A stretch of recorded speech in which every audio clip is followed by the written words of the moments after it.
Today I'm going to be preparing a herb-crusted bone-in pork roast on my Weber grill, and I'm throwing in a little twist here, at least for me, in that I'm going to be planking it on a cedar plank. So let's get started with the rub here. I'm going to throw in some fresh rosemary. I don't know, a couple tablespoons. I don't really measure with these fresh herbs. Some fresh thyme.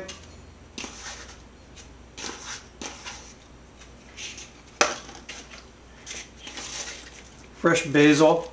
Now I'm doing this in my food processor just because it really opens up the herbs, but if, you can chop it if you want, or you can throw it in a blender, whatever. And it's a pretty large fresh bay leaf, throwing that in there. I'm going to put in a little bit of olive oil, a couple tablespoons probably, just to kind of so I can create a paste.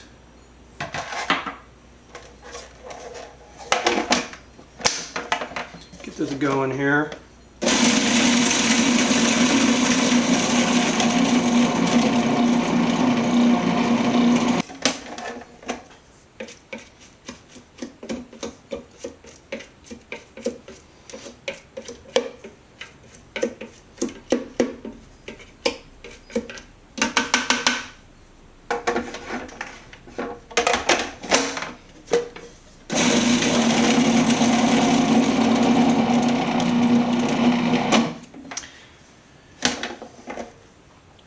See my rush here, I've always forgot to put in the garlic, so let me shut down the camera. I'm going to chop up some garlic here really quickly. Alright, I'm back. 4 cloves of garlic chopped up.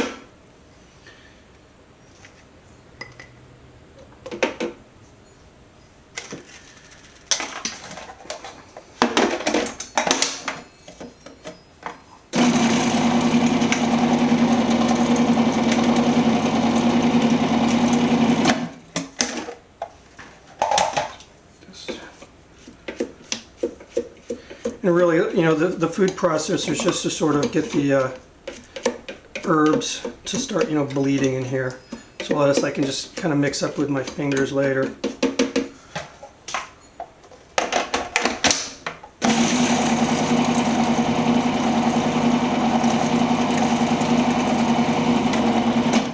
Alright, it's looking good. Now let me get the pork roast. Okay, so here's my pork roast. It's a bone-in pork loin. You see the ribs.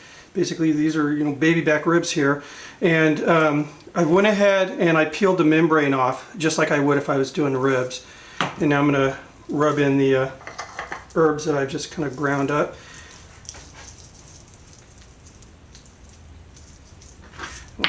Just kind of putting a decent amount of pressure here just to get this rubbed in really well. And I didn't remove any of the fat, so it's going to kind of help give me my crust.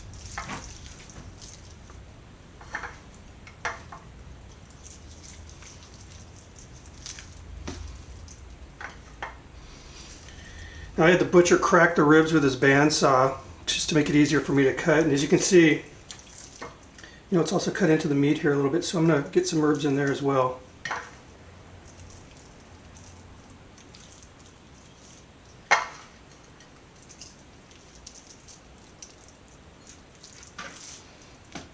Good.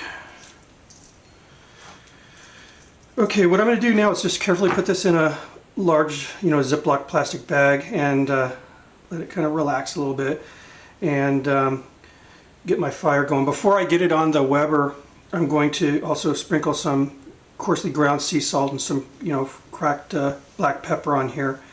Anyway, I wanted to touch on the cedar planks I'm going to be using, so let me wash my hands, get this in a bag, and we'll come back.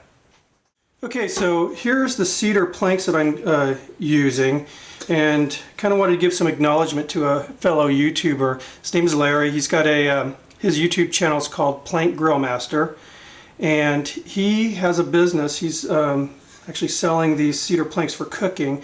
It's called Nature's Choice Grilling Planks. I'll put the website up and everything. But I ordered these from him, and I have to tell you, I've been ordering, buying my cedar planks at the grocery store, and you cannot believe the difference. I do a lot of salmon on these things, and the minute I open the box, it's just like so fragrant. The cool thing is he also has several different sizes and thicknesses. These are 8 inches. Just so happens that that roast, it's 3 3/4 pound roast, is about this long, so it's perfect. He also, these are a 1/2 inch thick. He sells planks that are like 1 inch thick.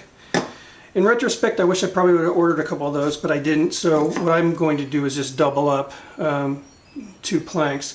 I also ordered some of these. They're 18 inches long, 1/2 inch thick.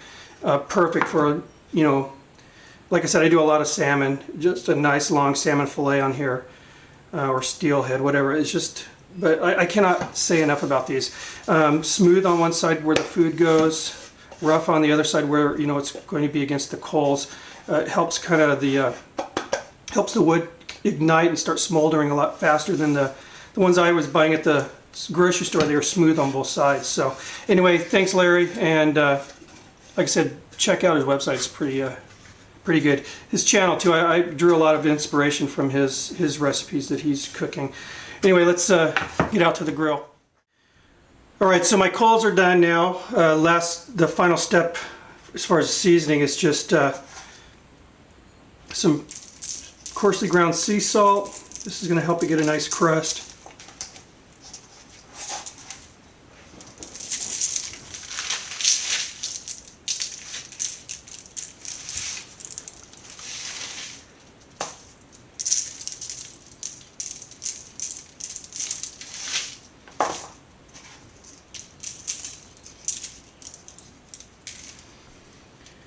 And some fresh ground black pepper.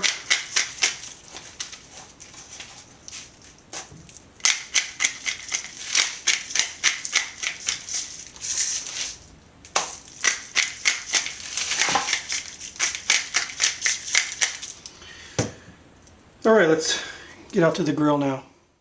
All right, so coals are ready. I've got a full Weber chimney of charcoal, half of it here, half of it here. This is going to be my cooking area. I'm going to cook mainly with like the radiant heat. Smooth side, rough side. This is going to be the surface where the food is touching. These have been soaking in water for about an hour. And first thing I'm going to do is get this cooking surface nice and heated up.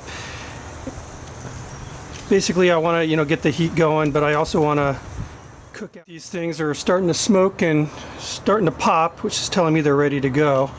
So let's give this a look here. Yeah. So again, I'm going to be cooking in the center. This is going to be my surface that the food's going to be on. Like I said, in the future I'm going to be using a thicker wood, but I think this will work. This balanced on here.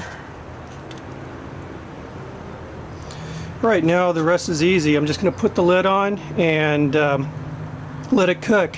I'm probably shooting for about an hour and a half to an hour and 45 minutes. I want an internal temperature of about 155. After that I'll pull it off, let it rest for a while. It'll continue to cook after I've pulled it off the heat though. So I'm going to go in and start working on the sides. Okay, so it's been just under 1 hour and a half. It was about an hour 25 minutes, and I took the temperature and it is done. So you can see, I hope it shows up. It's just got a gorgeous caramely color, and it smells awesome. So I'm going to go ahead and pull it off the fire now and let it rest, and hopefully get it plated up here really soon for you. All right, and here's the done meal. We've got, of course, the pork roast. We've got some mushroom couscous. It's just kind of a mixed steamed vegetable, and some homemade cinnamon apples. So anyway, thanks for watching.